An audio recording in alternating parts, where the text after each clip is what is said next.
ሰላም እንዴት ናችሁ? መቅዲ ወርልድ ነኝ። መቅዲ ወርልድ ቻናልን ሰብስክራይብ አድርጉ። ቤተሰብ ያልሆናችሁ ቤተሰብ ሆኑ። ዛሬ አንድ ታሪክ ይዤላችሁ ቀርቤያለሁ።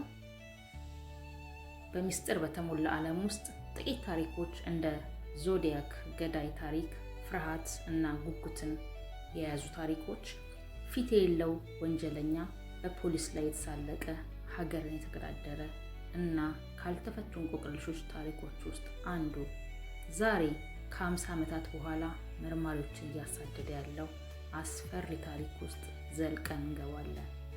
ይህ የዞዲያክ ገዳይ ታሪክ ነው። ዞዲያክ ኪለር በዓለም ላይ ካሉ እጅግ በጣም ዝነኛ የወንጀል ታሪኮች መካከል አንዱ የዞዲያክ ገዳይ ታሪክ ጎልቶ ይታያል። ወንጀሎቹ የተጀመሩት በ1960ዎቹ መጨረሻ በካሊፎርኒያ ዩኤስኤ ነው። የሚያስፈራው ገዳይነቱ ብቻ ሳይሆን እውነተኛ ማንነቱ እስከዛሬ ድረስ የማይታወቅ መሆኑ ነው። ቀደምት ጥቃቶች በ1968 ሁለት ወጣቶች በቆመ መኪና ውስጥ ተገድለዋል። ማን ተጠያቂ እንደሆነ ማንም አያውቅም።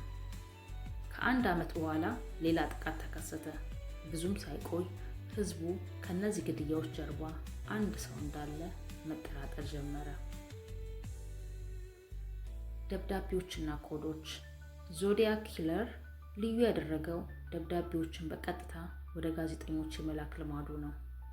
ከነዚህ ደብዳቤዎች ውስጥ አንዳንዶቹ ሚስጥራዊ ኮዶችና ሚስጥራዊ መረጃዎችን ይዘዋል።